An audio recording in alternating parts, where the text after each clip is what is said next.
abatunda ettaka n'amayumba bo besigwa be batakusiba kiwani Connected properties beba kuyunga ku makaga golubererako nekole n'ekibanja mpola kati beeyune munywani Tusange ku office zaffe ku Kampala Road ku Mabirizi Complex ku mwaliro gw'omusanvu ne Nansana ku Mastowa ku kizimbe okuli Opportunity Bank ku mwaliro gw'okubiri oba tukubire ku ssimu naawe osobola okufuuka landlord n'ekyapa kyo mu ngalo.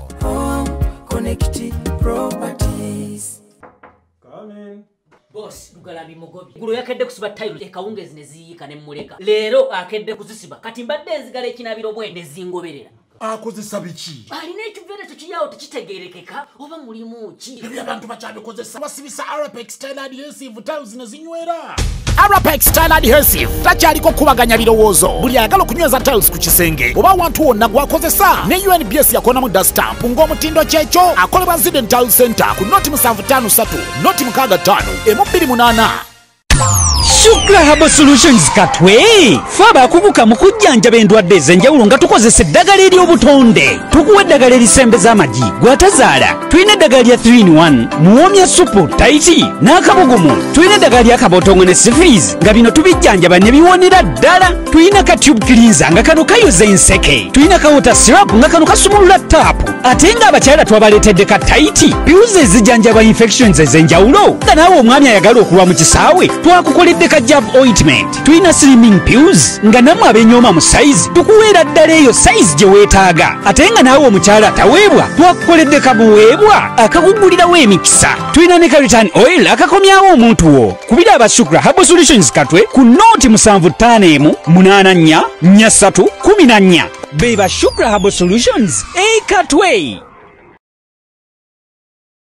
ndikikyali degree lino eggwanga lyaffe omuntu afuna omulimu lwa mabina osanga omuntu nga ye omulimu yagujja ku mabina ekitegeera nti omulawo yandiriwuusa ndi waliwo yalemala oyasaawo ekibatu omulimu negukola ki ne gujja waliwo abantu bafuna emirimu nti akakawala akanako keeru ekitegeera nga kala yokka ekitegeera ebirere n'abaana baffe okugwa mu mikebe gy'emiziga abamu kati bafuuka bamyufu omuntu awoma buwoomi sekisi n'afuna obwa dayirekita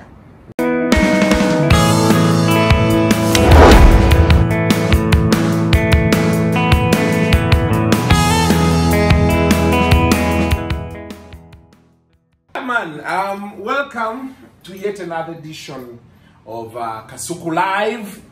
Wano kuyafesi yange ekintu ngenda nkitereeza mpola mpola naye kikyagenda mu maaso as I work on nina podcast ndikubuulira podcast ejja mu maaso office eri mukisa program zetukolera wano abantu baziraba nnyo baziraba nnyo watu watukakanye tuba bakaka wali watu mamanja story tukikube tugende soko buze ku bantu abatulana abantu sigera nasoka kubabuuza sogera soka kubebaza nga sinababuuza abantu tubafunyemu omukisa lwitwali program yasembayo nakubira abantu omulanga banyambeko munanga amagezi genfuna nange ngajja mu bantu na mukutambula Nabi Muhammad sallallahu alaihi wasallam emirembe n'okusasira bibere kuye waliwo omusomo kuba yive yagamba nti yagamba muno nti yagamba abantu nti munonyenga okumanya ne bakunabanga yemmeni kati nze wembasaba nange okumanya mbanga basabye ddagala kubanga ate nzida nengaba nako tiketi y'emalawi sinafuna nzirukira naye waliwo omuvubuka bamuyita mwana n'omuto naye wawe yakulira kuno ku kisaasi bamuyita Sharifu Sebadduka abira Dubai awo Sharifu yagambye sijja kugulira ye Dubai ye Malawi ngate naffe tukwagala ono je tunyumyemu Sharifu naga ati anze kakati mpeleza passport nkole ku visa ne ticket ne hotel sawa yonna ogenda Dubai naye ate lyo lugendo lukyali oba bambi ayagadde nandi agadde nnyo kugenda Malawi to get more knowledge awo tuvuddeyo abatulabako natemba buuza akamenya gange nze Gabriel Buule mukwano gwa Kasuku Live si gwa Kasuku ng'omuntu naye gwa Kasuku Live n'abatulaba njagala kusookera ku happy birthday Mary Flavia Namulindwa tetukikola wano bulijjo bakikola naye wanjawulo era y'omukuba abankyusiza ennyo ababeereddewo mu bulamu bwange Flavia ambeereddewo Flavia akoledde ebintu bingi nnyo sinze nzeka mulamu bwange nali sisubira nti nze ndi musajja mukopimu sometimes bwemba n'akasente mba njagala at least nenkagabana n'abantu kati nabeera nga abantu bebeera naye lwaki tetulaba ku DSTV amagamba nti ate DSTV nga tulina free to air ekyo lwaki mba nkikolezo tuzigabiramu abantu mu sente zaggwakaawo ku kadikoda nenamba Flavia ngawayi yangamba waya labi badde ku TV konza sente zaweddeko njiya nanga bulo labotya go TV tekisoka Flavia nangulira DSTV nagisasula n'omwaka mulamba kyalaba era nangamba budulwe gwako mugambe ngojja gisasula mwaka ebintu ng'ebyo tulina abantu bangi ate nga munanga tabikola kweraga ekyo ekintu era ngamba ko kinyegawa naye munaye Flavia olumu ng'era nga kinsukkako ne ngamba kanchibawo so happy birthday kubula happy belated birthday Flavia mukwano gwange y'omu ku bantu ennaku zino tulina obuzibu nti waliwo embeera egenda mu maaso mu Uganda abantu baavu abantu kati abantu banyiiga n'ekitaliimu ate nabo bagaba kweraga nafunye eno mukwano gwange omulali South Africa luli nali siraba nnyo bintu byaba South Africa waliwo omusajja omu saagala mwogerako mu platform ategeka bivu South Africa yagenda n'ayogera okuyingira Kasuku abaagala muyingire nze tebinkwatako nenjagala muwulirize bampeereza ne muwuliriza but I saw an idiot simuyingira lwakuba tosobola kugamba muntu muwafiirwa guli nenkugamba bugo that's so low ebyo bintu bikolebwa abantu ng'oli poor quality kubanga waliwo ekintu okubeera ng'olinamu akasente obwavu buwona naye obukopite bwona awo nja kulimu awo yako kuga omwami oyo twamala ne tutegeeragana twamala ne tutegeeragana challenge yokka eriwo eryemu era abantu asinga nsiba nti bagamba nti internet teyeebaka ate internet teyeerabira so omanyi ennaku zino nina ekintu kye natandika kye nagamba abantu nti ennaku zino njagala nnyo entalo zange bemmaawa kulwana n'omuntu tubeere ku YouTube kuno lwaki kubanza I believe kati nina wendi after all of these years nzikiriza nnyo nti kati njagala nkola ekintu nga nfunamu kuba betujjano betuba nga twevumidde ku YouTube omanya nti betunambe nafunayo abantu abatulabye nga twevuma 2,000 ne babeera interested buli lutalo lwetujja ne bakomawo ne balaba oyinza obalako omwezi ng'olinawo ojja $1,000 oba 5 okusinga wetubeera waline because people have different motives anyway olutalo kati njagala nnyo era juzi nadde nina omuntu gwe nadde actually nadde njogera ne Isima ayadde Isima nemugaa nti kati entalo oziraba njagala nnyo waliwo actually nadde njogera ne Isima waliwo eyajjaawo nga Isima njagala ompisizeewo akantu kange ku makya biki nemugaa Isima if on a morning at 7 AM abantu nga bavuga ogenda ku mirimu abalala bali ku TV balaba osobola okufuna abantu 100 abakulaba then that means there is potential for you to make money there atalina kakadde mwezi kyomukolera okitegeera ate nga mu bulamu bwe tulimu kati every single coin counts it counts kyobala ujja gonza okwawukanako n'abalala nze sirwana ntalo nkubuulira ekyo kyenzikiririzaawo gwoba okiganye mukitegeera I do not care by that gwoba okiganye nze nkubuulira nawe olina ekituufu kyo nze nsigala nkugamba nti okunamye ndi bumpale 2 nagamba naye okunamye ekitegeera nze emputu gye nnyina naye human disagreements ennaku zino this student wa psychology zibaawo naye n'ekirala human behavior disagree with the respect n'obuteerabisa nnyo even on a principle abantu balimbira mu bintu byabwe oli n'alimbira ddala mwana yajja ku Twitter n'aŋŋamba twasoma samubagaba twasoma naawe Buule ng'oli musiru nnyo ne mugamba twasoma naawe twali naawe eruweero biki nze sina yadde akakwata eruweero okujja ku mwana mama wange asooka gye bamuzaalira gyawangaanira bamuyita aida nakku gyabeera nye mukulu wange siwa taata wange nze sisomera nko luweero abasomako nange bakimanyi nti nali saagala kusoma that's on record naye teri lunaku lwenzijukira mu bulamu okuva mu P1 paka mu P7 lwe nabeerako owokubiri ekyo ekiriwo tatange osoludi nga tusomeseza ewaka ate nali nfunye background omulungi nayitako ku state nursery mama wange yali mukyala musomesa nali mwana wamusomesa ekitegeera kati nze natuuka mu kyalo ng'abaana batya n'okwambala engatto naye nga nsobola okuinterpretinga ebintu mu luzungu ne biwandiika era nafuna first grade ya 12 ye St. Mary's Janyampigi, one of the biggest schools in the country. The records are there, someone can check. Inga nesoma kumpigi mixed thesis. Pigi mixed thesis ya ina center.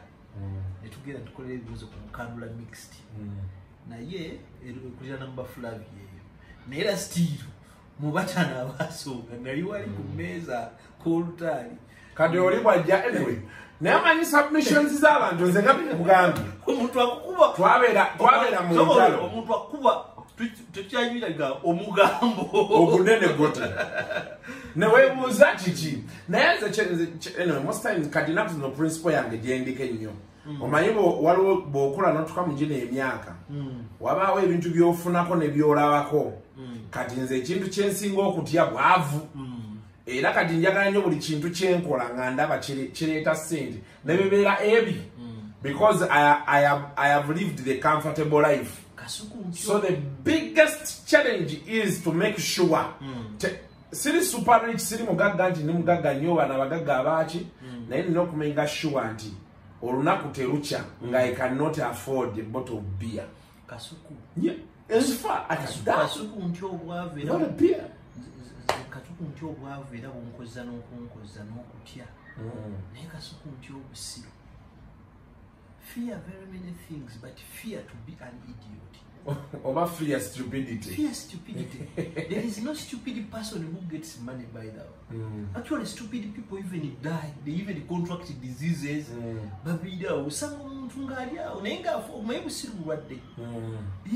I fear so much to be stupid. Nina akamiro ko kumanya ndisewe akakati ndi muntu mukuru nembeera nga mwala wanga ali waka asomali jibula ndimubuze naye kati ngakino sikitegedde because I want to learn, I want to understand. You want to know. Manga ensi ya obusiru tuli wano tuli ku busiru tutudde. We have a plenty. We have very many. We are in excess of stupid people. But yeah, what do you mori? No busiru bwawe. Twegamba nze ndutako ku Uganda eringa ensinga Botswana. Omanyi Botswana ebintu ebayina ebintu ebingi. PhD abantu bageza ba doctor. Botswana ngomwana yafunye medical doctor.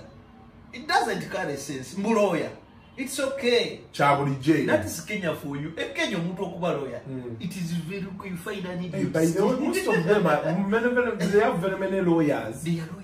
But ula wali Kajiado kumbaraza nasoma mawuli na akubira omuntu nagamba Buule no stole gwa juwandiise mpa nanyini musango guno tugugule we batuuka akitegera naye wano osanga ekisajja ekikulu bakiwuga minisita kiri mu ssuudi naye nga kisiru bitya osanga ekikazi ekikulu naye kino bwojjamu okyengoye n'okikyeggala kubanga kisiru kubanga baweeraliikirira kati kigenda okuzaala kiki ekyo anyhow today program tujja kudda mu lugambo buno tusooka ne tubuyisaawo but everybody out there social media eyo by the way nga New Vision lwe yafulumya nti almost 14% of Ugandans are suffering from mental issues. People are having mental breakdowns. By the way, nalabye I don't know, Buule, oba kiri deliberate. People are leaking their nudes. Oba waliwo babiwa ne babifulumya. Amazima gali nti nze njagala nnyo olaba abakazi abali obwereere. Naye I'm beginning to get disgusted. No. These are unpublished numbers, but I can authoritatively tell you. And 2 0.00 of every 5 girls earn from their vaginas. I'm not trying to be disrespectful because I respect women. I'm a father of a girl, girls too.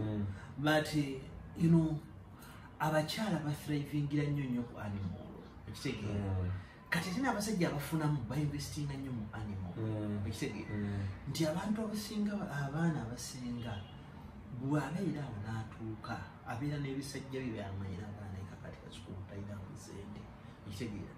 Bw'ajja n'agamba mbana kati boogera ddala n'agamba nange mpulira nga nenkuzaalirayo akaana naye nga tayagala kaana akimanyi nti Buule ojja kutya okuswala ojja mugulira ekiteeteeyo omuzigo ojja kukola ki gusasula olokoze eki otuluddemu kitegeera kati ate abalala bakola betuyita they are pretending to be what they are not, okay? For money. We have very many people who are trying to act queer. Can't you get in Uganda internet is blocking omanyi become very sensitive. Bagezaako kuba abachi banabe ekibuga kiri Bible kyakola kiyagaana. Babylon. Yes. Omwana akuweereza akagunaga, you know, I have my girlfriend was doing this. Nasamuka naye nga yabadde na muwala munni n'akuweereza akaviti. Abaana baweereza bifaananyi by'obwagugwa bwabwe n'abibaawo mu maaso. Ate kati ffe jjukira abasajja tunnyogoga with emotion. Okuggyako ng'oliko ekikyamu teri musajja alaba ku kantu ako. Okay, I understand, but the things that at least obo ochitekamu kuba nochi, I don't know. Bolaba abazungu how they do it, you feel like, you know, no mwana teka abamba shaving abubi. The truth is Buule. Njagala chisa wano. Government inobvayo ku baana aba batandise okweyambula buli kiseera bawoza someone licked my nudes muli mu kwefulumiza ebifaananyi ebyo deliberately naye bwe tunaavaayo kati oli omuwala namulayo ku Twitter ng'agamba if you share my photos again I'm going to sue you. Sue us how? Naffe muteeka mu mbeera in a tight spot. What sort of rubbish is happening in this country? Kati kyatuyitako eno government you can't accuse a thief for being honest.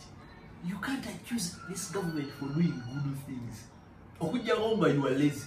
Utangogamba no government ya Mwami Museveni mbuno egeta ngokwata abantu abakunda makudiru ki. Kitegeera. Abaana basinga bino babisigira abana byafuzi. N'ogenda okwata ku simu z'abemu mpi ba minister. Okweza alamu kuli mu bantu. Nze naliko n'omusajja omu yava mu parliament. Omanyi kyatugamba?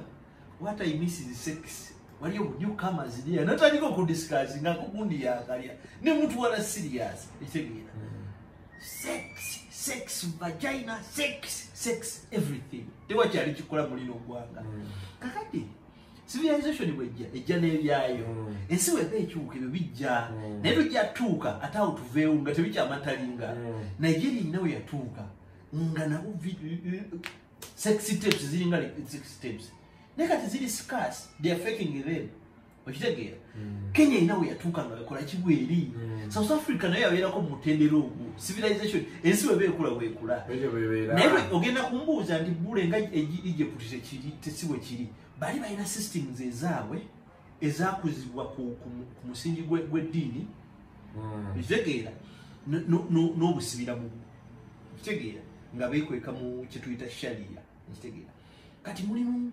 n'ensi endala mulimu ensi engunjufu nga gyenakugamba Ethiopia nti Ethiopia ensi eyabyulingibwa ku kanisa kanisa ya Orthodox Ssaabakristu w'ekkanisa w'amaanyi nnyo okusinga ne RDC wa wano sakatikist okitegeera nti osanga mu Ethiopia omuntu ng'atambula n'atuuka ku church nadda n'atuuka mu church nadda n'atuuka ku mulyango church nga wadda n'obuuza abantu what is he doing n'agamba yemenya is repenting nti bagenze mu mbuga ne babagamba Ssaabakristu n'amugamba yemenye okitegeera nga bwakola ki bwali ne one things happen no one gives a fuck we are on our own by the way basically tuli ku lwaffe omanyi wano nti osobola okutta omuntu nodda n'obeera mu bantu ng'ensi yonna ekumanyi yes abantu bonna basinga abaasalira omusango gw'okufa Right now they are free people. In the next 18 years or 17 years, they will be in communities. Why? Iteka lilikiria nti wana asali yango omuntu ogwokufa ogwokalaba president w'eggwanga anasanga ko mukono omuntu oyo n'atwalibwa kalaba jiru bagireki naye batasengako bana abalabalanga emyaka gyabanze ku limandi n'egyo gyamaze esatu nga president anasaako ne bagattako ne giwera 2 n'atambula ki n'agenda olaba we tubeera kakati tuli ku lwaffe wano omuntu abba ne bakugamba oli nakuwa esimu nakubira omuntu namugamba ali nkyali agamba that one is ours walabye mukwano gwange ow'ebivulu bana mwegwe madenzi jakao walabye post ye that was that even his post it is ngagamba there's nothing that can be done so long as she wants okujja konga yatayagala eyamulonda malayika wanka so the god of Uganda one of Uganda omuntu wakugamba nti I have God.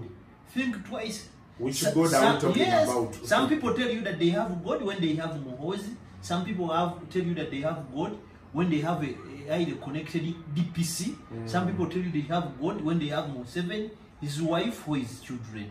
Or any average minister who has a gun. And others have God when they have Mbonye. Or any other average prophet in the country. You understand? Mbonye is average. Yeah?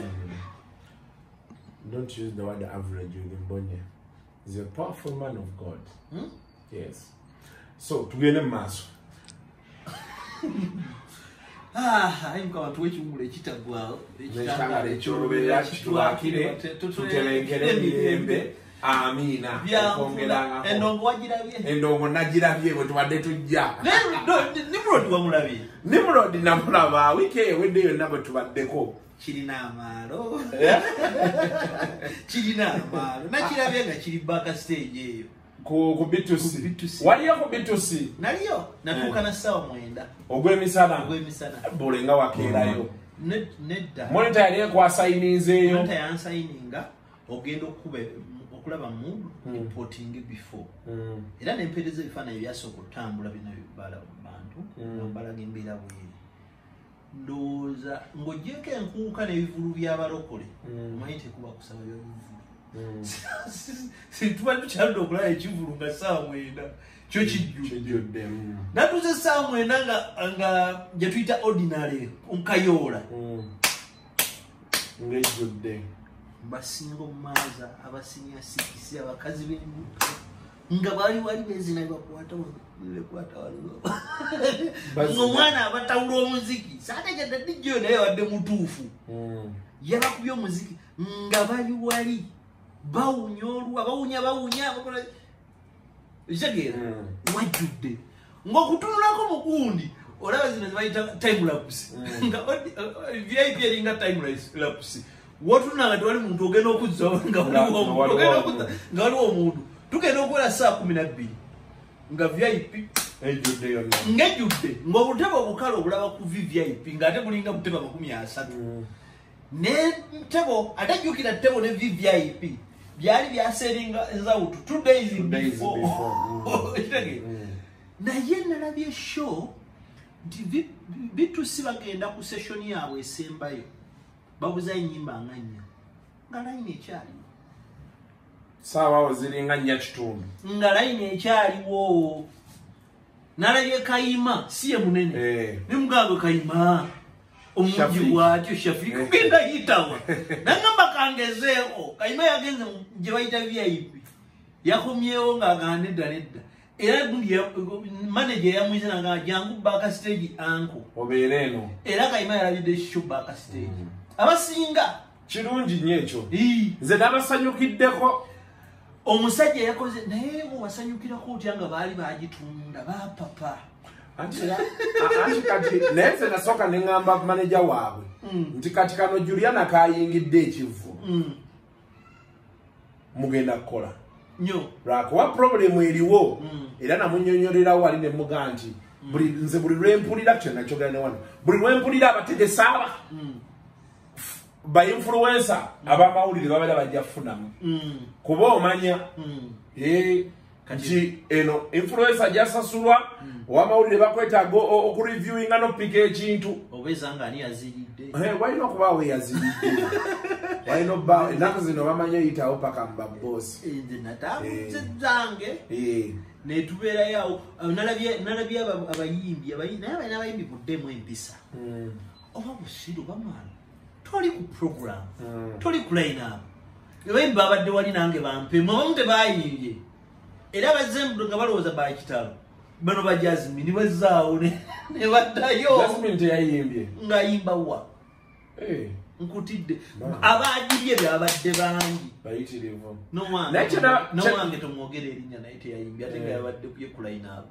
nalabye from the photos I saw production bataddemu sente naye Freedom City erina okufuna engeri gye soundproofing ekifo ekyo ne soundproofing mana Uganda mukkirize nnyo ba sound designer obadde ofunye Judy Mugerwa one of the best sound engineers here nakulaga ekifo kiri toyina kusa stage yeno side oba oyina gisene wabadde tables kitegeera kubanga ye waina trap okitegeera nti sound agenda kuba kuli adde nabaddeko mu VIP essaawa 2 ezasoose ng'olina kustrugglinga nga tulengera benyeenya abantu batandikidde ozirikira ng'olaba bakanya batwala bakazi bambuto wabweru nga bana ng'ebbugu muliri wali kakati bw'okuba eri stage ng'ate waliwo omuwaatwa sound eno bw'omutestingira mu open place awulikika ng'omulungi naye abantu audience bwejja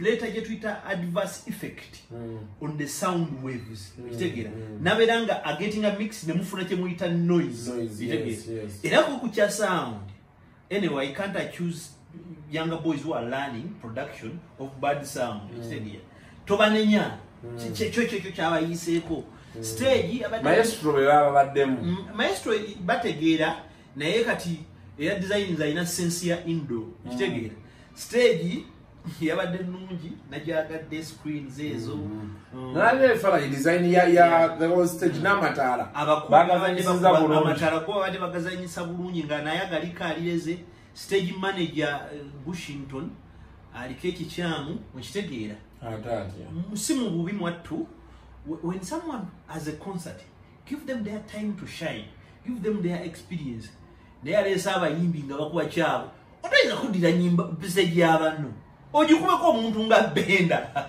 omwenyimba 8 how on earth you know Benda he sings well when he is given a platform akaana kakubye ne kazinya abantu ne beerabye bannannyini show okitegeera nammwe abayimbi mwe same discipline yadde bakwadde kinene ekwatako kitono nakyagadde ne Bruno yazze professionally nayimba ennyimba ntono abantu ne basigala nga bamusaba n'afuluma n'akola ki n'akita lema ye yazze n'amanya nti kaffe kyekano kagenda kutabula abantu yakakubye semi acoustic mpola kaya abantu ne baagala omutiizinga kenzo she wasn't even moved n'aleeta gutujja that's how it works oli wakuyireetamu yimba oluyimba lwo olete ye nekirala ku concert mulekerawo kuleetanga omuntu gw'otayimba naye luyimba omuntu gw'ayimba naye ayimba oluyimba lwe lumu najja ne kolabo olwo ne mugulawo session ki enda naye abaana bayimbye Aroma Joyiranda balina oluyimba n'Aroma Levikson era lwe bakoze Levikson onono bwabwabwa But you see, I think this gives us also the chance of kwogera about space y'ebivulu. Somehow people are back into concerts and all that. Naye I'm of the belief na kigambako olumu Lutalo. Naye Lutalo nannyonnyola nti omanyi Kasuku man tubeera naffe n'abantu baffe at the time yanga tulina nachali wange sebatta ani kana beno platform endene jibabeera bakola ki jibabeera nabo baagala bajje bakubemu naye nga nali mugamba wali nti ku nnyimba z'olina zonna David tosobola kugamba nti show gitandise ku ssaawa 2 n'ogikuba paka ku ssaawa 4:5 n'oggalawo n'ogenda in between oleeta buleesi bano be wayimba nabo okitegeera kati bano bajjemu agamaalo. Let me tell you. Jakanye ekintu ekyo. Tekanti kugambe. Omanyi omuntu gwe bayita Jay-Z. Alina company bagiyita Tidal. Kitegeera. Era managing abayimbi engoma. Exactly. Naye Jay-Z tapostinga nko luyimba lw'omuyimbi lwa managing. Including his own wife. Kitegeera. Let's not be that desperate. People can stand on their own. B2C webe yabadde yagala abayimbi bangi. Yani batutte bayibaga kati gojja kujja jinja. Naye main show, people come to see you. Bana bayambadde bulungi. Bari hasinze bulungi. Twagala kulaba bo ng'omwana ajja. Tubula. Sheri wajirabi, stage wajirabi. Bana bantu balinze B2C balinze session eddaku n'ojiwa mu Zex birangirangi. Oh my god. Zex ku performing ja performing abantu bakwerabira. Jango olubaluna kulwa kugezesa. Kati katolobe mentality. Bwe buzibu ffe bwetwafunye ku Serena nti abantu babeera bamanyidde abayimbi nga mutwalo ne mujja ne muyimba ne musoka ne muyimba ne mbala ne mukolaki. Juliana show yagibaze okuva ku saawa 3 paka saawa 4 n'eddakiika nga 45. Era bwe budde bwa show 1 hour 45 minutes. Abantu basigala nga nesimanyi era abadde bayoma ndowooza omutwalo wabadde 15 wabadde babasasulidde obusasulizi. What was a show? Me if I have a gig mentality. Oli babajja. Performance is not a documentary. If you want the musician to give you all, Linda Bwiino kola documentary. No later you now watch documentaries while you write Ashete limite ya Celine Dion. You watch for near over 2 hours. No liango kakanye. Okitege. Mbijabe ku YouTube omuntu wajja kwa experience. Get it. Okay. A concert is supposed to be at most 2 hours. At most. A dragging. Yes. At most 2 hours.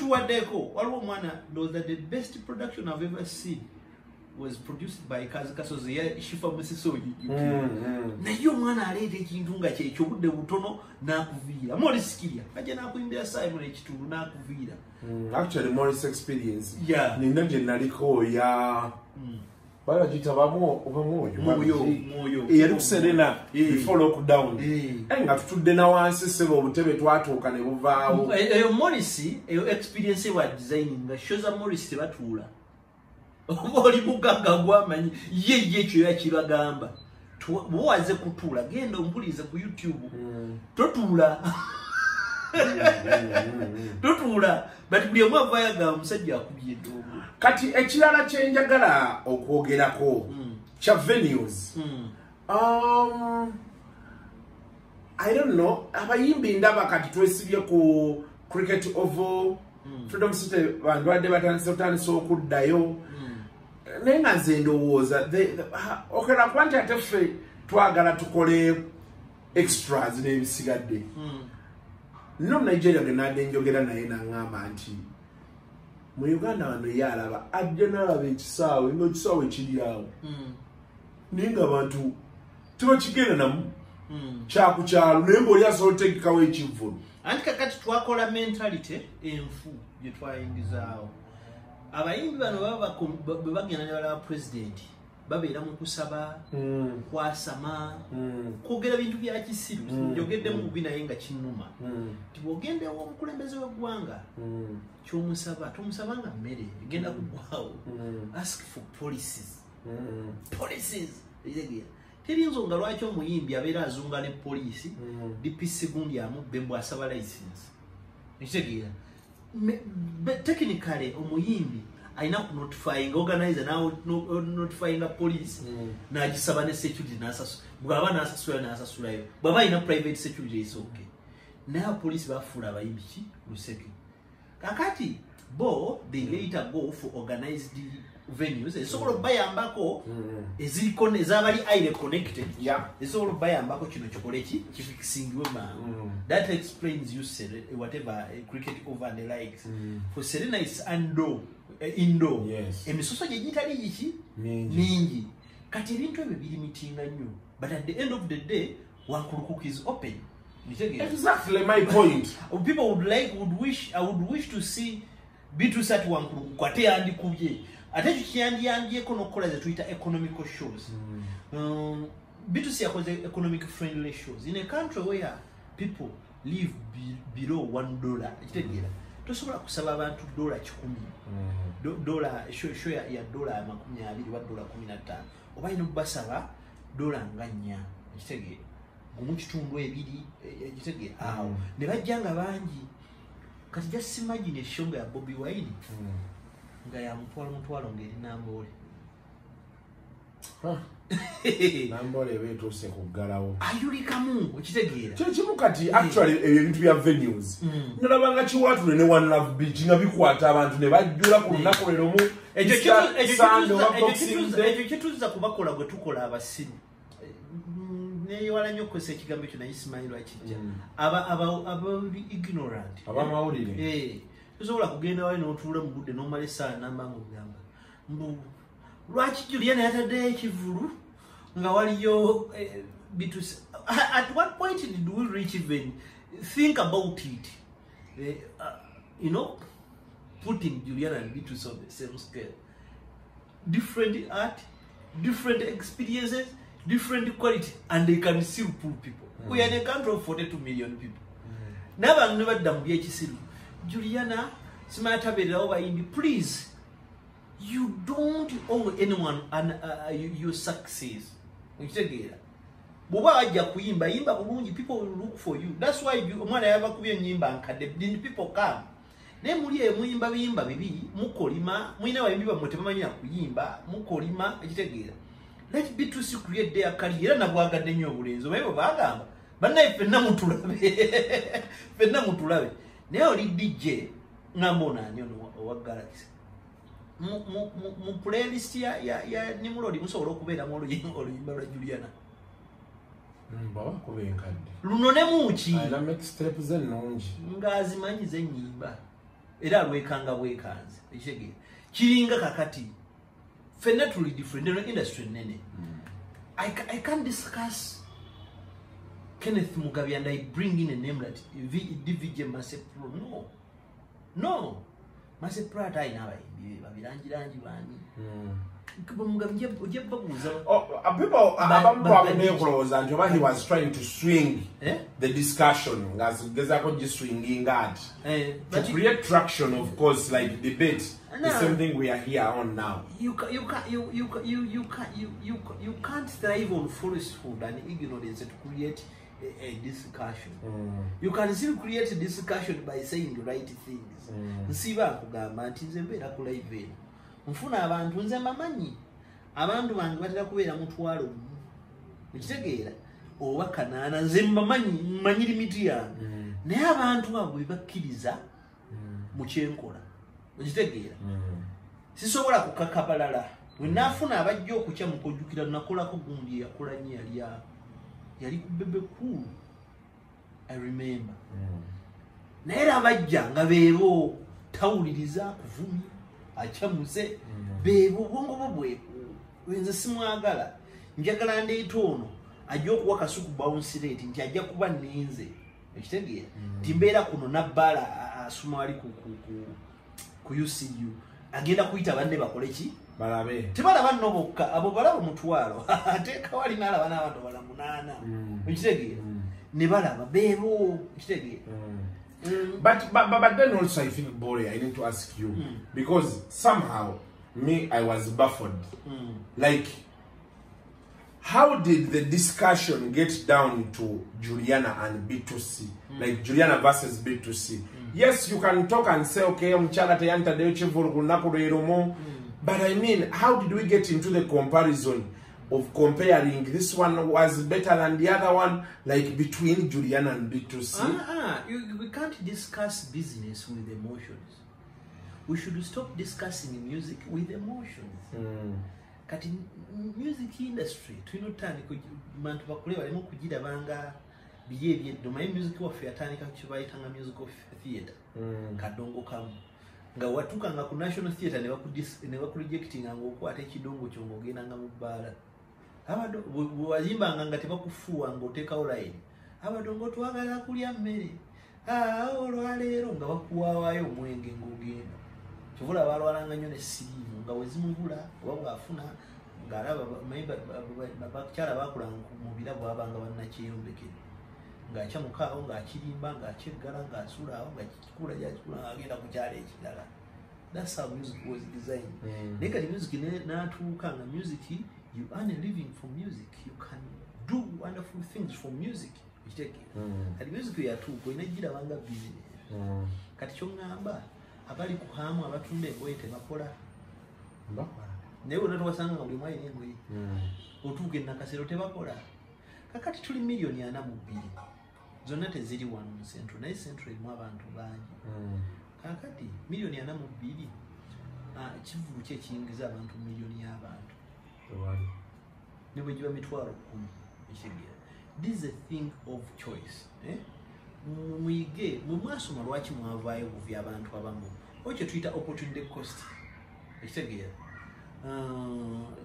Alternatives foregone when choice is made.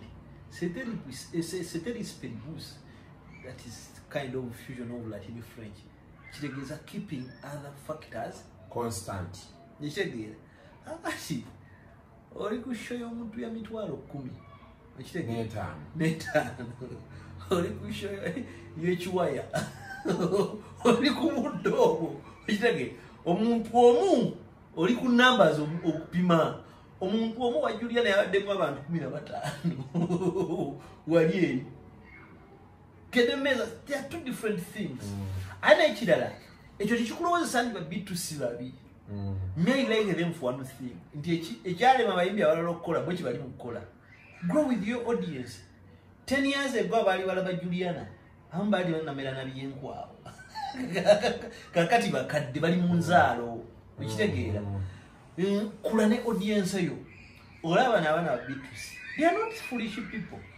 Bakugamba kakati anko kati eno audience ogiraba awo tugere tugamba giteeka ku Africa ebeere mu kyejo oba kyejo ekitegeera bagijje ku Africana bagitwala ekyaddondo bagijje mu ejo ekitegeera bagijje ekyaddondo bagikube ku Serena bagijje mu 15 ejo ekitegeera. Ezo trios bwe zitaawukana zikola ate tulina n'oba credit nti babaddewo. Wali group eri South Africa abaana babeere South Africa bajja gikugamba the most expensive band in Africa, the most important band in Africa, as I may say, it's called the Rasta Rebels. Gwenange twali bavubuka ne bajja ne bakubira mu Ssaabasajja ku birthday mu Nyonyi. Dr. Victor Bugamba ne Rasta Rebels. Ekitegeera. Mili South Africa tebati bakola bali abali. Dr. Victor Dr. Victor Dr. Alban. No, Dr. Victor. Yanyema. Swan lebonde. Ekitegeera. Yaimba dalimba. Kalimba, just Kalimba. Kalimba. Hey, you're Dr. Victor. Kati sawa eri South Africa waliyo balake dubbe nga tebakola. Ngera bwe bakola ebivu bya Aleese. Nesawe yakakati okubukinga Dr. Victor. Ogenda mu booking site. Bandi erimu abantu 5. Nga bw'obalaba buli omu olina kumusasula ssente nnyingi ato ino basuzo ino batambuza obulungi bali mu mitwalo 7 ejja ddula. Tegeera performing one night olina pre-booking oba myezi emeka. Sometimes gwana mu Africa bagamba booking nga omwaka gwakatandika. Tegeera kati kwe okukula growth ekola ki ebaawo bano abaana bakuze ne audience yaabwe nabo be Juliana benki ekirala bano ba Juliana tuba frustrating bwe tubayisaamu amaaso bambi we are losing out something. You want them on stage to inspire these people. Juliana wagenda n'akola show emitwalo 15 njagala solo ne basutalote aroma B2C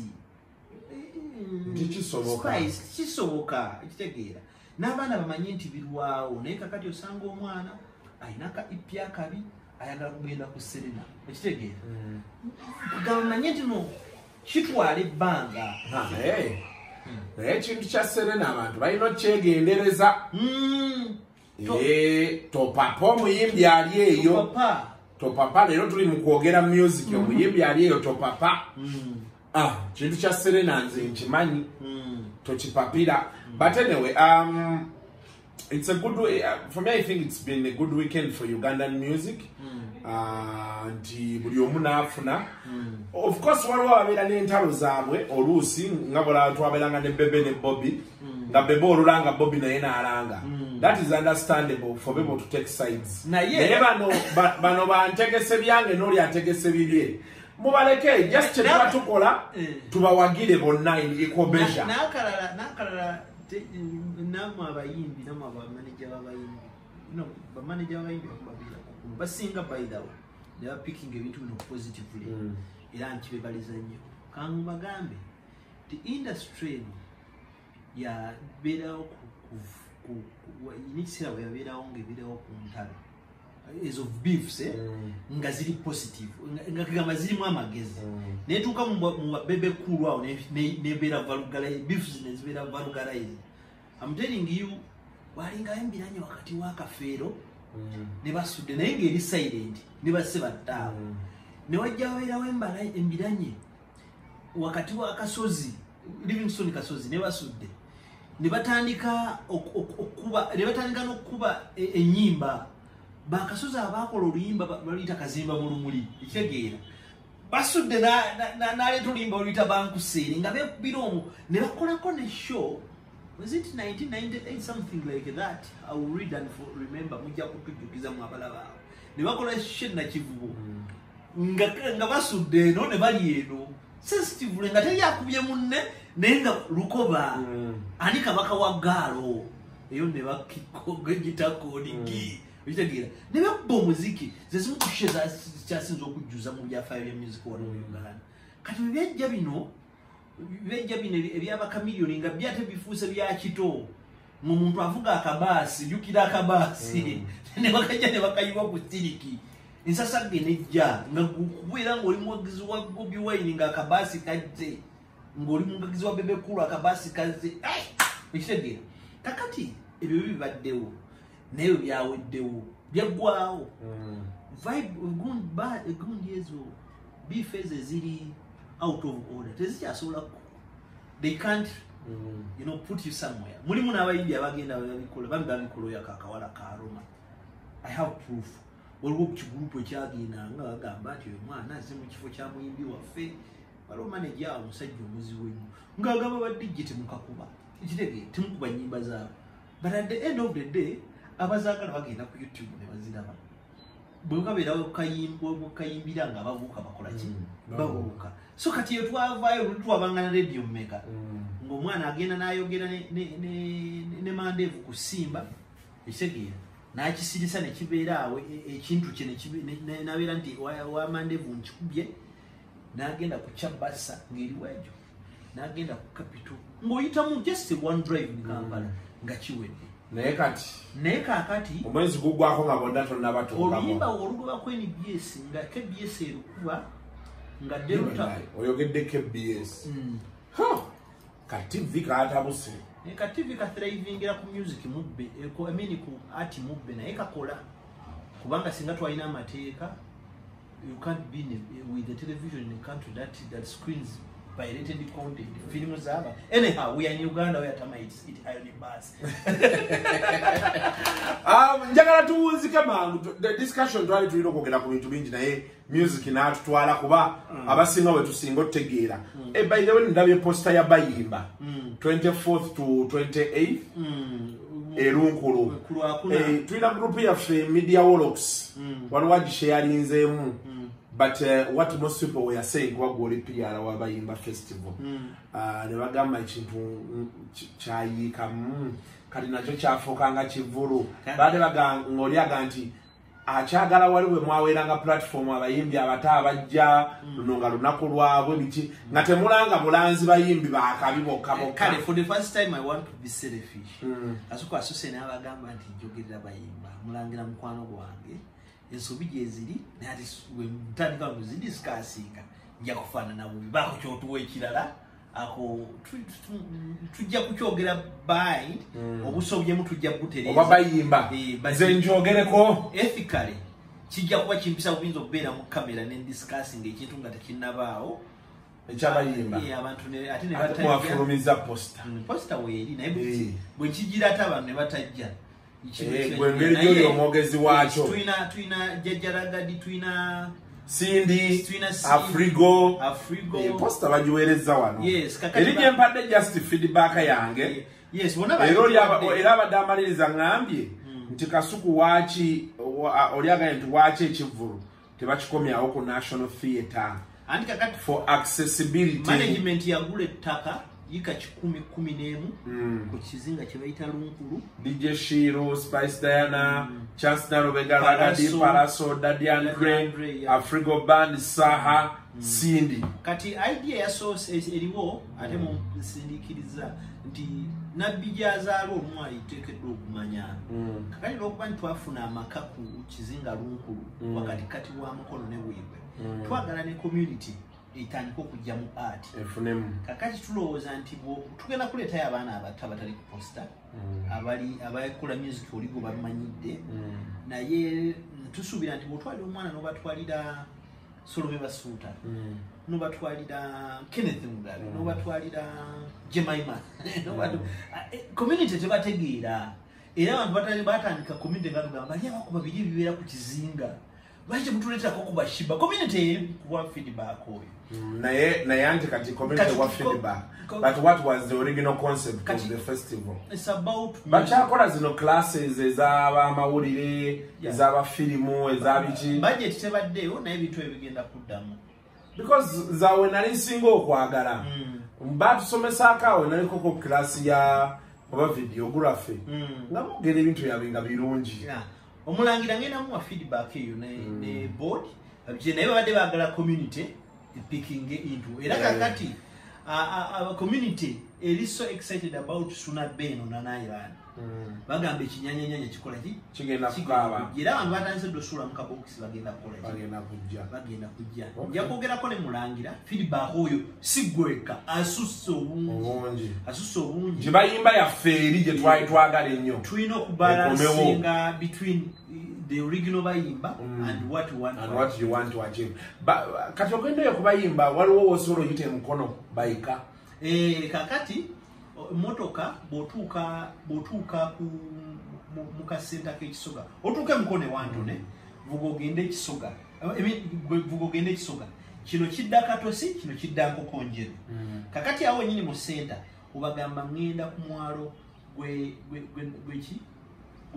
gw'ekibanga ekitegeera uvuga ekikyattaka n'oyita mu miti basajja bagula dewa kumi bamajje bibira babisaawa ogende ekibanga ku mwalo otuuka ekibanga ku mwalo emmotoka teekawo ne bebalawo bwiki mulangira yateekawo security webeerawo era bagamba ngenda kubayimba eryato libadde nusu 5,000 nosala n'ogenda zibe dakiika nga 3 kiringa obukiraba kati bw'oba toyagala awo kwata ku kidde Enkokonjeru ojja okulaba akapande waliwo bayita ekidde ekikwayi mu kkooko gye bazaala Sembuule oyita ekikwayi mu kkooko n'ogenda gye bayita ensonga kitegeera oyita ensonga n'ogwa ku mwalo gw'Ennamaziina kati ku mwalo gw'Ennamaziina olwokuba nti waliwo engeri y'ekitogotogo basaawo footbridge kati footbridge eyo osobola okukola ki okuyisaako emmotoka osobola okuyisaako ebigere n'ogenda kati okuddako n'ekibanga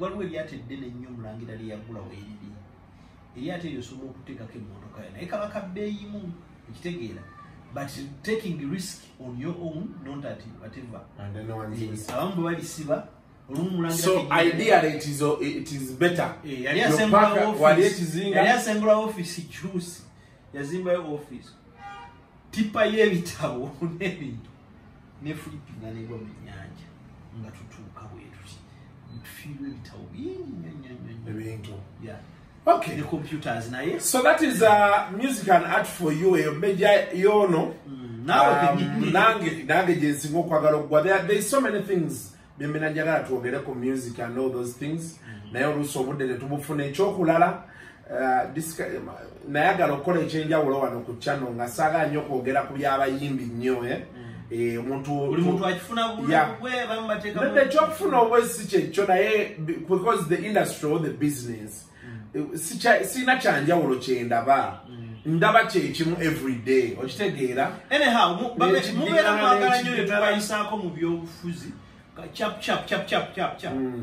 Uganda Airlines twogera ku Uganda Airlines tuve wano Uganda Airlines bwetyo bwefaanana kitegeera naye ekyennaku nti temuzira bambi nnyonyi yammwe nti yadde abantu balya ku ssente zammwe era osanga bamaliriza bakoze kye bakoze waliwo omwana wa UP asomera okwo waliwo temugizira temuzira nnyonyi ekirala njagala mbabuulire nti ebintu byogeza emotion na bwavu naye CEO wa Uganda Airlines mu Eastern Central Africa ngojeke bangambi we Malawi waffe yafuna obuswazi ate ne ssente ezo tazifuna mu mukalu muli kuliko ze trip biki bagendo kite muyinza okumala nga afunanga wa KCCA ekitegeera kati fine mulina authority okwogera kwani aweebwa nani aweebwa n'ekirala etteeka fu bano bannaffe abali mu kutubulaga bino basenyo bye batuleetera bw'olaba act ya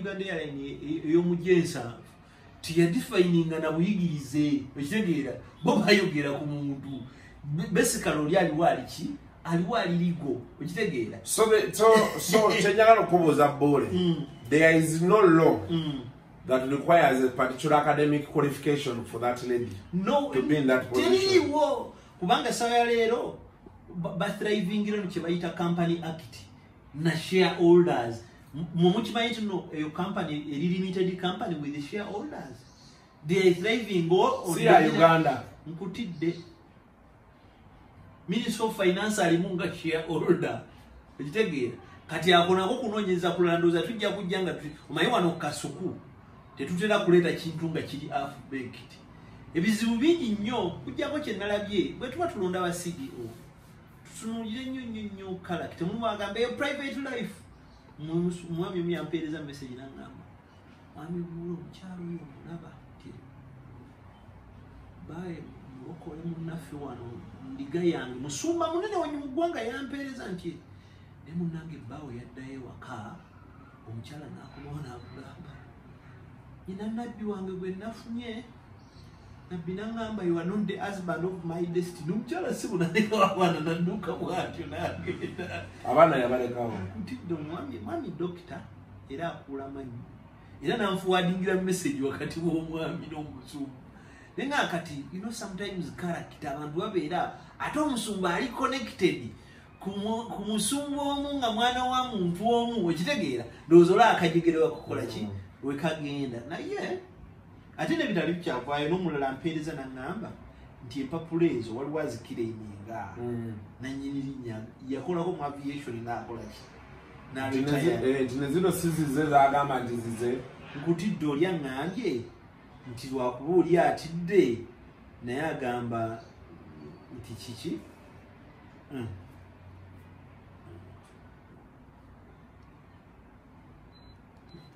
the person trying to reach out are all scared of omuntu oyo but she claims bamutulaki is using her documents ekitegeera nali wagambidde nti noli kyalo naabeera Bungereza aŋŋambye nti empapula ezo zaakozesa mukyalo oyo abeera kireka yaritayalinga yakolanga mu civil aviation okay amannya ge geego twagala tukiyuze nnyo nga tekinagira kutrule wakti in airlines longo ego okitegeera ate ono ye mwesiga yewulwampeereza mwana wa mukulu omu ali ku mmeeza naye nze kyenjagala okwogera I think for me my only worry is how systems don't work anymore in this country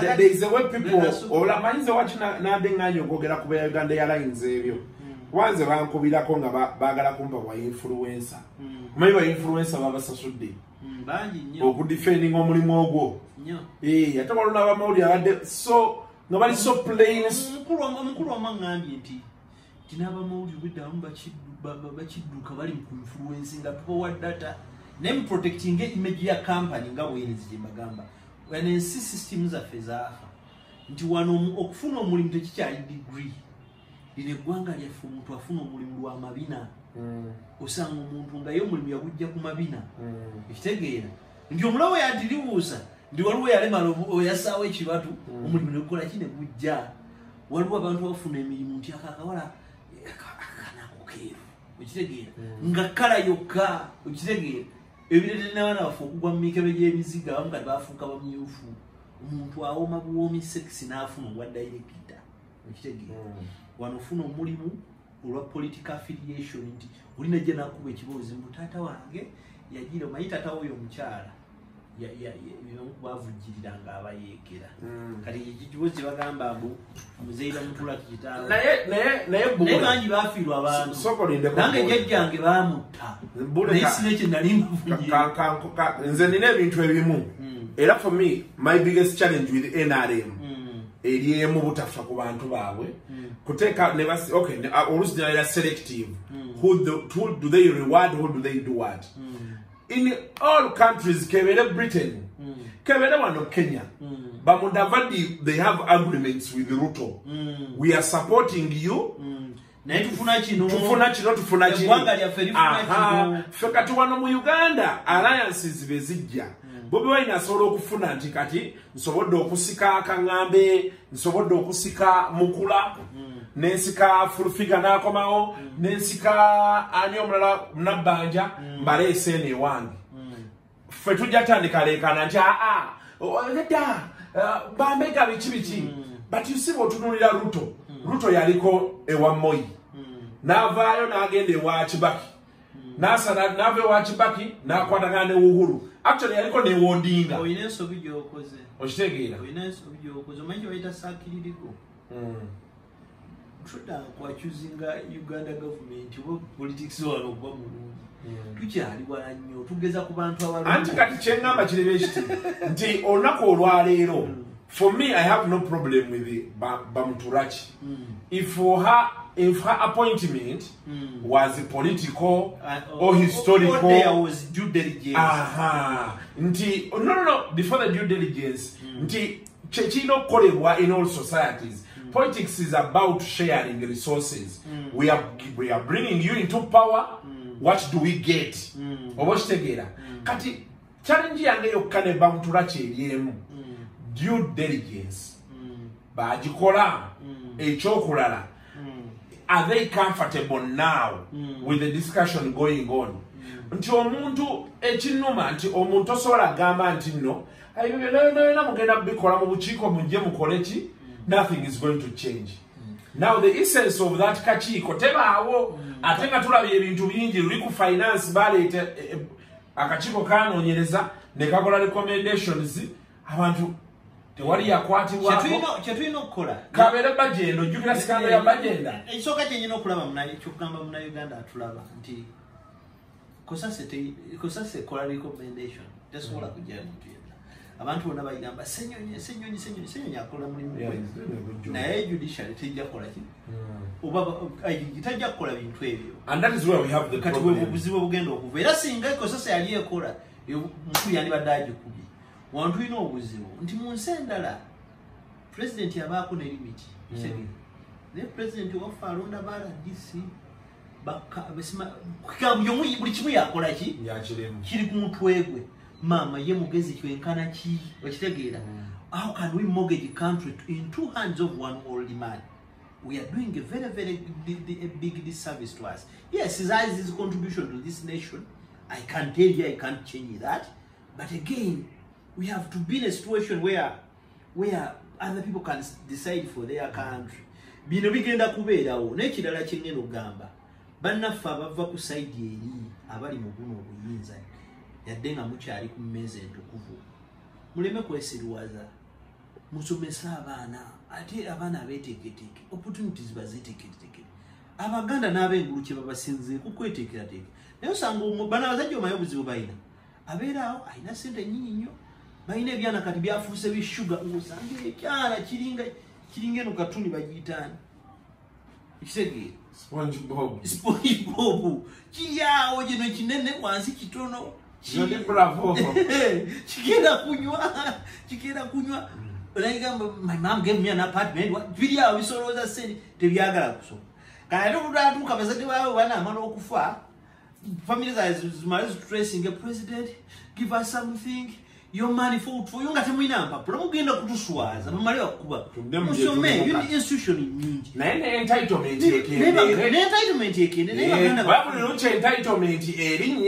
Abasajja otuula nabo naye nga boogera tebaagala mmanya kino tukikoze tewali kijja tutuukako. It is worrying. Kuba olina okujjukira nti amaanyi gali abantu ebintu Museveni kyabadde yakola ekirungi yali yakwata bano abantu bonna famire abali close baani nga they behave so well up to date.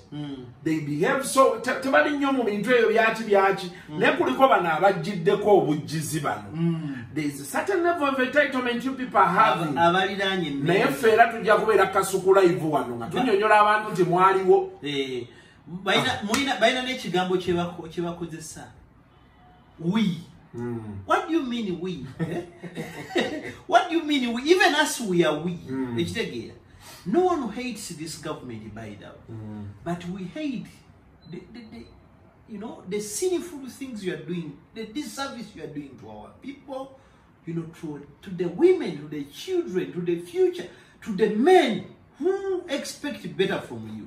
Which again, kati mugamba wano nze mbadde ntandise na kugamba abantu ne bagamba nti bannange airline tugisuula yaffe nena abantu bogamba omutima agujjewa mwe muli kufuna sente mwongera kubba mataka muyina mugapi.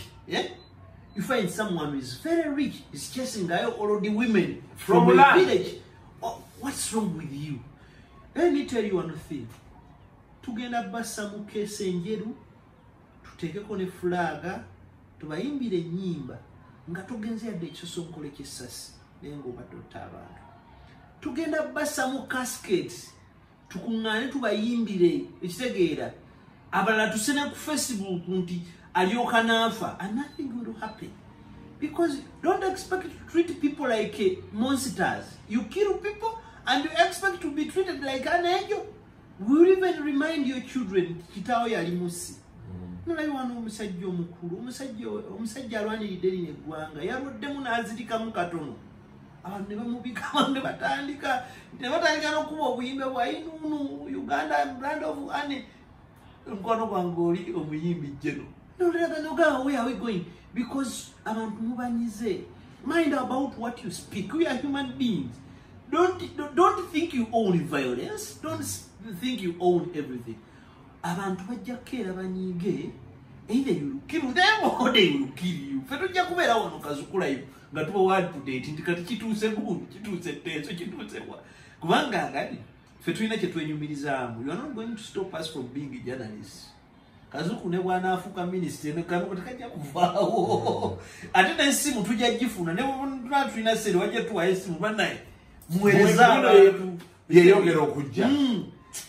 Anyhow, si yangu naye nze jasi kyokka kuba nze ekituufu abantu abalina ssente era abagyewulira abamu mbalabako abamu ennaku zino sikyatuula nabo otuuka n'ogamba nti naye ekituufu kiri nti era ne benasembayo tutuula nabo ku kabaala akamu awo erugogona bagamba nembaga nti bannaye mumanyi abantu tebali bulungi naye be munaasigala nga mukola bino ebintu abantu bajja badya tusooke tukakkanemu. No. You are eating from people, they will eat you. You are eating from people. Spirit ya entitlement yeyo. I know all those things that can come up. Abantu batansotegeera namaye bagamba ekitwawula bitwawula bitono naye bitugatta bingi. Kanaye musajja waffe ono onani Lucifer Penge ngagenda agayaganyaga nkatikiro munange nze ndi mwana mugana nze ndi muzukulu wa namwana ekikunvumya n'ekimvumya obwakabaka kyeki munange nsonyiwa nze nja kukolerera obwakabaka kubanga era nobuvuma sifunamu.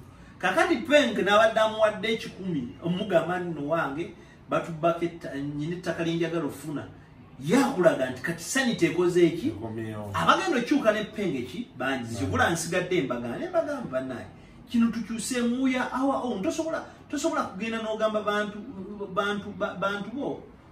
bantu bali wabwetu osobola okugamba neighbor nti mukyala wange yemwedde n'amera ebituutu tonyuma goyina omuprotecting oyina mugulira kazigo one naye kakati gwe muganda govuma obuganda oba obusiru bugenda kuggwawo ekyo kiziri short lived people are silently coming together abantu abavumanga Besigye oyo moro kino ekisajja ekyaffe kino ekitalina matu Besigye agenda kuta Bobi Wine era aleese akatwa kagize n'embega namba 8 bweti ebyo byaweddewo nkitegeera Bobi Wine agenda n'abeera ne Besigye gwe n'oyasama nkitegeera bo ne boogera ebiza eggwanga lyabwe n'abantu basinga tubakuba empola I swear to you full figure govuma mujja kubeera walinga Bobi Wine waye president nga mutuula wali nga either yakuwa omulimu mu government gy'oleese singa n'aba asomye obanga yeeteezereze